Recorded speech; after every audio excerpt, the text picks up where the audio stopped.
Narito ang script ng video para sa inyong YouTube channel. Isinulat sa wikang Filipino at inayon para sa ating mga nakatatandang manonood. Sa ating edad, madalas ay nararamdaman natin ang matinding pagkapagod. Pakiramdam natin para tayong mauubusan ng lakas na hindi nakagaya noon ang ating katawan.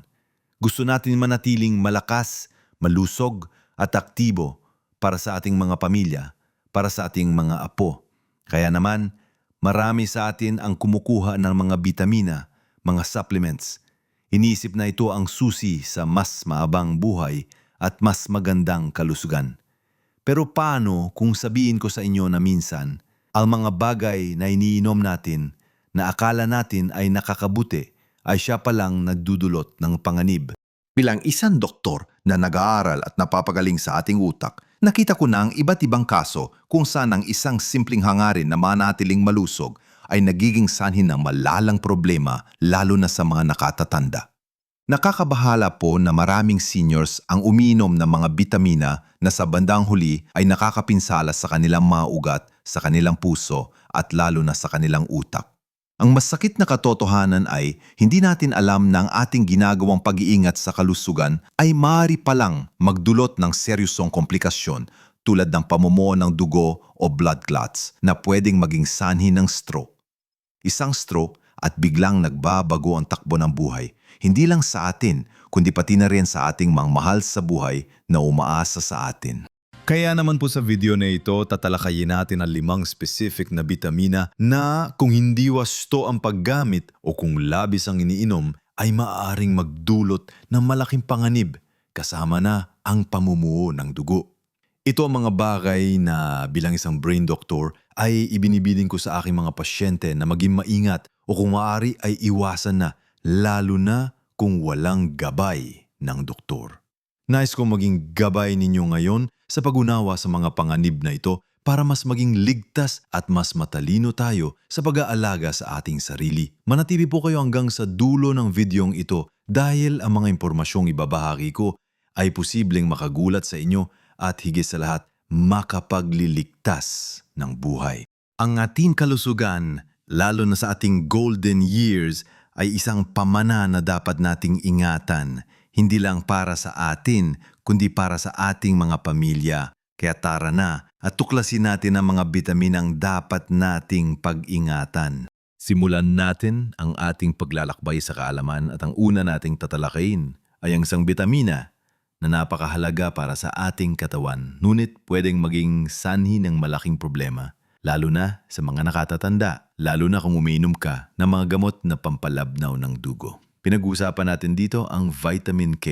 Naku, ang vitamin K, ito ang bitamina na kung tawagin natin ay blood clotting vitamin dahil ito ang susi sa pagbuo ng mga protina na nagpapamura sa dugo. Mahalaga ito, syempre, para huminto ang pagdurugo kapag nasugatan tayo. Kung wala ang vitamin K, patuloy tayong dudugo at maaring maging sanhi ito ng malaking problema. Kaya nga hindi natin pwedeng sabihin na masama ang vitamin K sa kabuuan. Sa katunayan, napakaraming benepisyo nito kasama na ang pagpapanatili ng malusog na buto na napakahalaga para sa ating mga seniors para maiwasan ang osteoporosis at mga bali.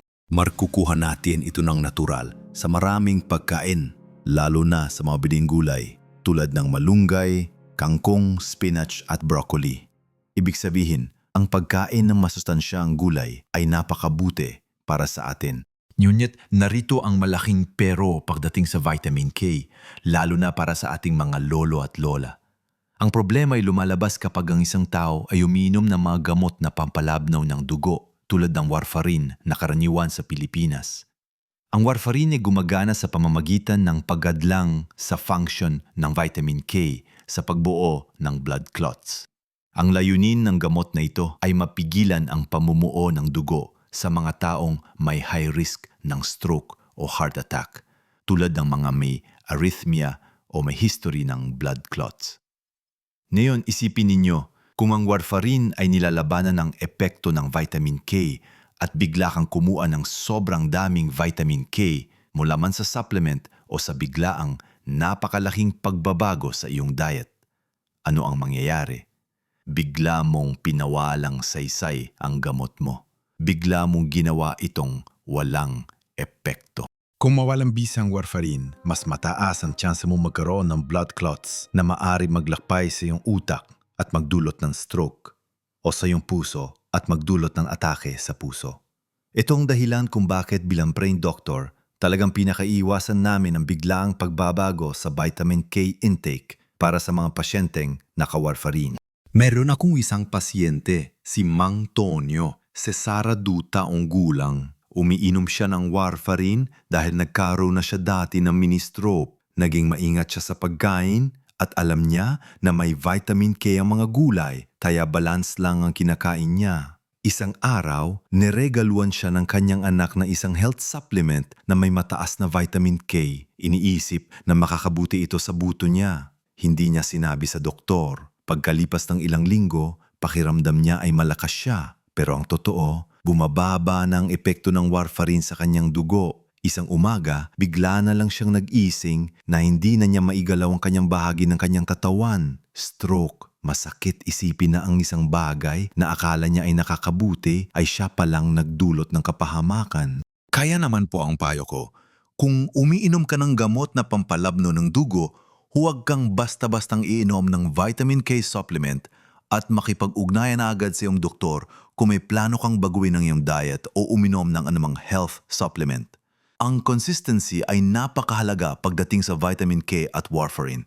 Mahalaga ang balanse, ang tamang impormasyon at ang regular na pakikipag-usap sa iyong doktor. Ngayon naman, dumako tayo sa pangalawang bitamina na dapat nating pag-ingatan. Lalo na kung ang ininom mo ay mataas na dosage ng supplemental form nito, ang vitamin E. Marami sa atin ang uminom ng vitamin E dahil sa mga benepisyo nito bilang isang malakas na antioxidant. Inisip natin na ito ay makakatulong sa paglaban sa mga free radicals sa katawan na siyang nadudulot ng pagtanda at pagkasira ng mga selula. Sinasabi rin na nakakaganda ito ng balat, nakakatulong sa immune system at pwedeng makabuti sa puso. At totoo naman yan, ang vitamin E na natural na matatagpuan sa mga pagkain tulad ng mani, buto ng mirasol, avocado at gulay na berde ay napakabuti para sa ating kalusugan. Ngunit, mga kababayan, ang sobrang dami ng vitamin E mula sa mga supplements, lalo na sa mga mataas sa dosage, ay isa pang dahilan ng pagkabahala para sa ating mga doktor. Habang ang vitamin E ay kilala sa pagiging blood thinning o pampalabnaw ng dugo sa mataas sa doses na maaari magdulot ng problema sa pagdurugo para sa mga umiinom ng warfarin o iba pang blood thinners, mayroon ding mga pananaliksik na nagpapahiwatig ng mas komplikadong relasyon nito sa cardiovascular health, lalo na sa mga nakatatanda. Ang titulong Forms Blood Clots ay tumutukoy sa ideya na ang pagdaragdag ng sobrang vitamin E ay maaring makasira sa balanse ng iyong sistema ng pamumuo ng dugo at paglabnaw ng dugo. Ang katawan natin ay mayroong napakasalimuot na sistema para kontrolin ang daloy ng dugo. At kapag pinakialaman mo ito ng sobra-sobra, kahit sa pamamagitan ng isang bitamina na akala mo ay mabuti, maaari kang magdulot ng panganib. Sa ilang mga kaso, ang sobrang vitamin E ay naiugnay sa pagtaas ng panganib ng atake sa puso o stroke sa ilang mga grupo ng tao. Bagaman, ang mekanismo ay hindi pa lubos na naunawaan. Ang mahalaga rito ay ang labis ay masama at ang katawan ng isang senior ay mas sensitibo sa mga pagbabagong ito. Isang halimbawa ay si Aling Nena, 60 anyos, na mahilig sa mga anti-aging supplements. Umiinom siya ng vitamin E supplement na may dosage na 1,000 IU araw-araw. Dahil sabi ng kapitbahay niya, ay maganda daw ito para sa balat at puso. Hindi niya alam na ang ganitong kataas na dosis ay maaring magdulot ng panganib. Sa loob ng ilang buwan, nakaramdam siya ng madalas na panghina at pagkahilo. Sa kanyang regular check-up, nakita ng doktor na ang kanyang clotting time ay hindi balanse, na nagpapataas ng kanyang panganib para sa parehong pagdurugo at pamumuo ng dugo. Ito ay isang paalala na ang ating katawan ay hindi lang sumisipsip ng vitamins at minerals ng walang hangganan. May limitasyon at ang labis ay nagiging lason. Ang mensahe ko po para sa inyo, mga minamahal kong kababayan, ay maging maingat sa mga supplements na may mataas na dosage ng vitamin E. Kung kailangan ninyo ng vitamin E, mas mainam na kunin ito sa natural na pagkain. Kung mayroon kang medical condition, lalo na kung umiinom ka ng gamot na pampalabno ng dugo o kung mayroon kang history ng stroke o heart attack, huwag na huwag kang inom ng vitamin E supplement nang walang pahintulot ng iyong doktor. Ang natural na vitamin E mula sa pagkain ay ligtas at mas mabisa para sa iyong katawan. Tandaan, ang balanse ang susi sa malusog na pamumuhay. Ngayon nga pag-usapan na natin ang vitamin K at mataas na dosis ng vitamin E, dumako naman tayo sa pangatlo na kailangan nating pagtuunan ng pansin. Ang sobrang pag-inom ng calcium supplements, lalo na kung hindi ito balanse sa iba pang mahahalagang bitamina. Alam naman nating lahat na napakahalaga ng calcium para sa ating mga buto at ngipin. Ito ang pundasyon ng ating skeletal system at sa pagtanda, unti-unti itong humihina. Kaya't marami sa atin ang nagsisimulang uminom ng calcium supplements para maiwasan ang osteoporosis at mga bali. At totoo naman, kailangan natin ang calcium at nakukuha natin ito sa mga pagkain tulad ng gatas, keso, yogurt at maging sa mga pagkain Pilipino tulad ng malunggay, dilis at tahom. Ngunit narito ang mapangganib na bahagi, ang sobrang pag-inom ng calcium supplements, lalo na kung hindi ito sinasamahan ng sapat na vitamin D at vitamin K2 ay maaaring maging sanhi ng problema. Isipin ninyo, kung sobra ang calcium na iniinom natin at hindi ito nagagamit ng maayos ng ating katawan sa pagbuo ng buto, saan ito pupunta? Kadalasan, ang labis na calcium ay maaaring mag-deposit o mamuo sa mga lugar na hindi ito dapat naroroon tulad ng ating mga ugat o arteries. Ito ay tinatawag na arterial calcification o hardening of the arteries.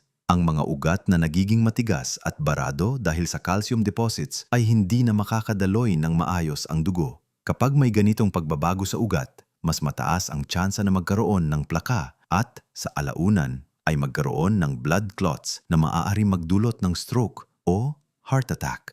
Sa madaling salita, ang bitamina na akala mo ay nagpapalakas ng iyong buto ay siya palang nagpapahina sa iyong puso at utak sa pamamagitan ng pagbarado sa iyong mga ugat.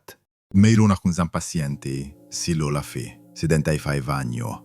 Inirekomenda sa kanya ng isang kaibigan na uminom ng mataas na dosis ng calcium supplement araw-araw para sa kanyang osteoporosis. Tuwang-tuwa siya dahil akala niya ay gaganda ang kanyang buto. Ngunit hindi niya alam na kulang siya sa vitamin D at hindi rin niya binibigyan ng pansin ang vitamin K2.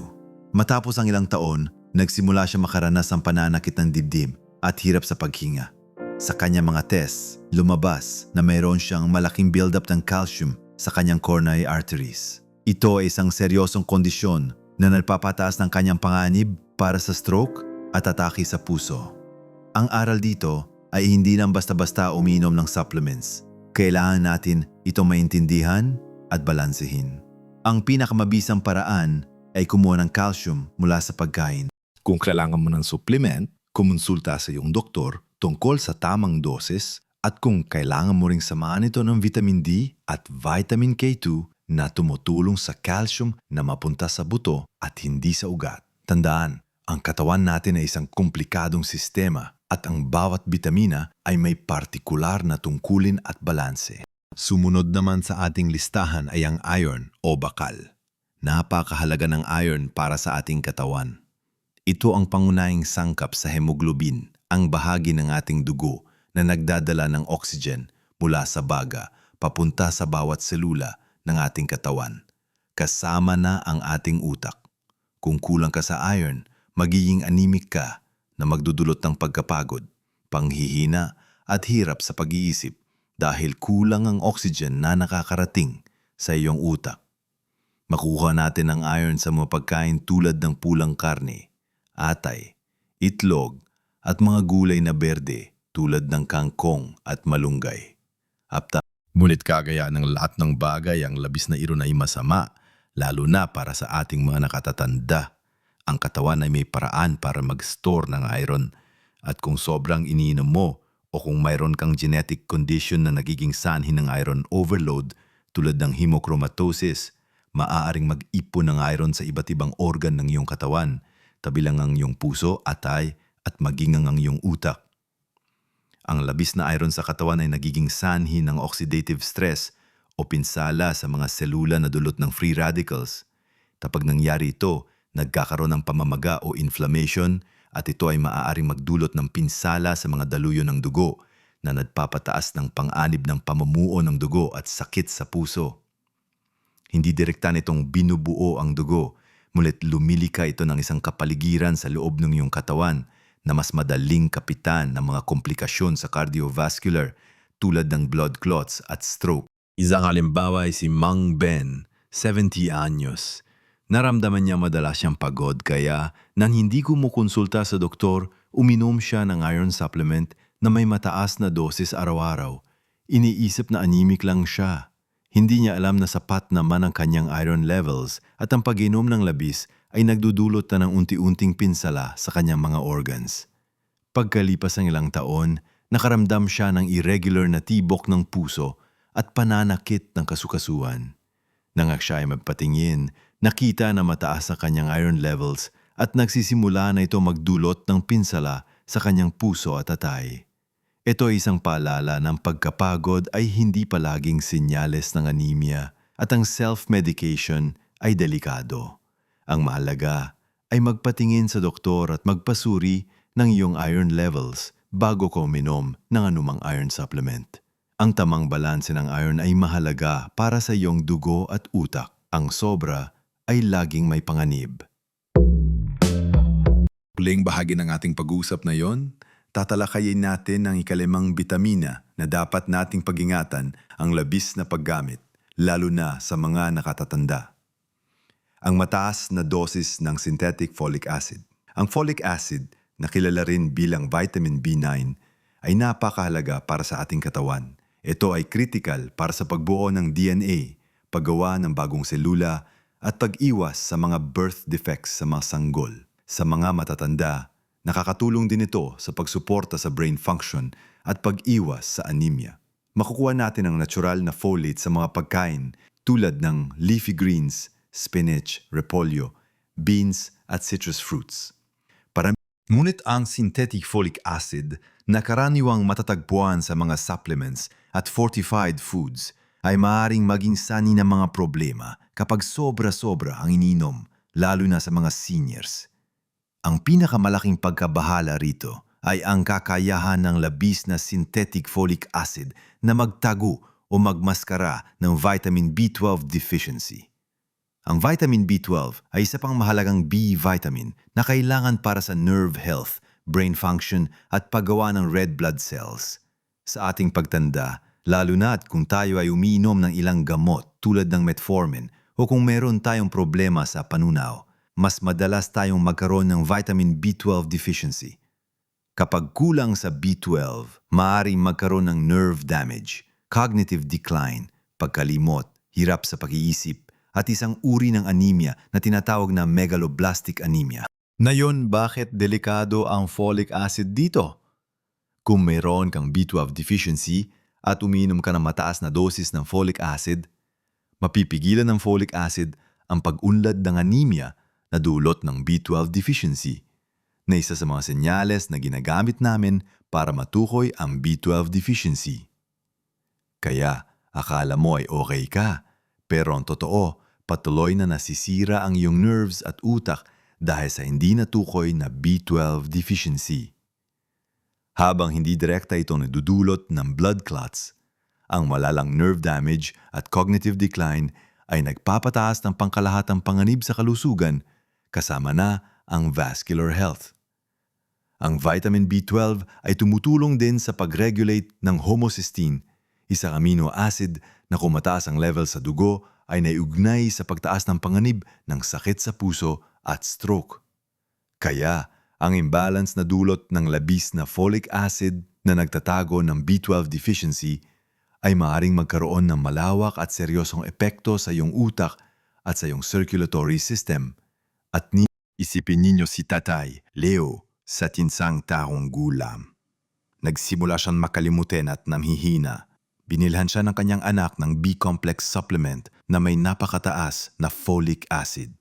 Dahil dito, nawala ang senyales ng anemia, kaya akala nila ay ayos na siya. Ngunit ang kanyang pagkalimot at panghihina ay patuloy na lumala. Nang makita siya ng isang neurologist, lumabas na mayroon siyang malalang vitamin B12 deficiency na matagal nang natago dahil sa mataas na folic acid. Ang nerve damage na dulot nito ay irreversible na.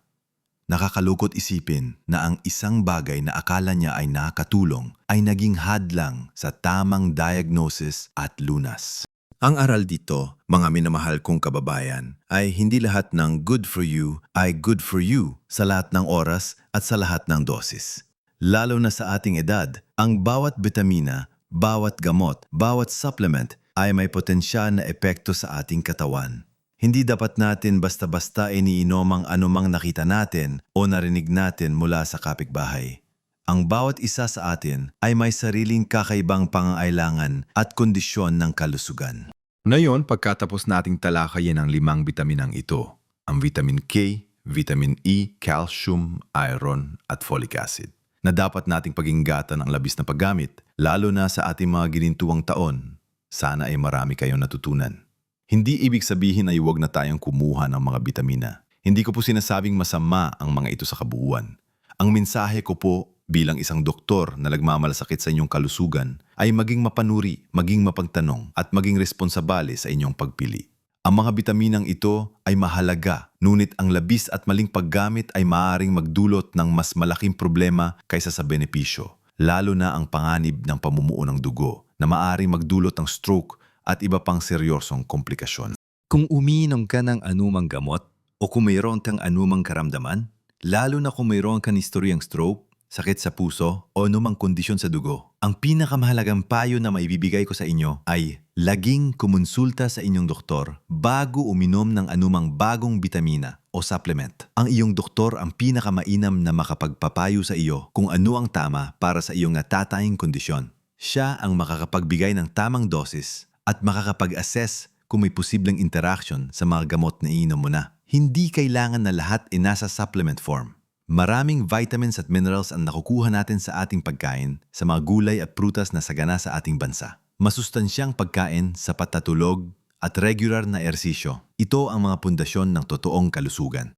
Tandaan po ninyo, mga lolo at lola, na ang pagtanda ay hindi hadlang para mabuhay ng malusog at masaya. Sa katunayan, ito ay isang pagkakataon para mas pahalagahan ang ating sarili at ang ating kalusugan.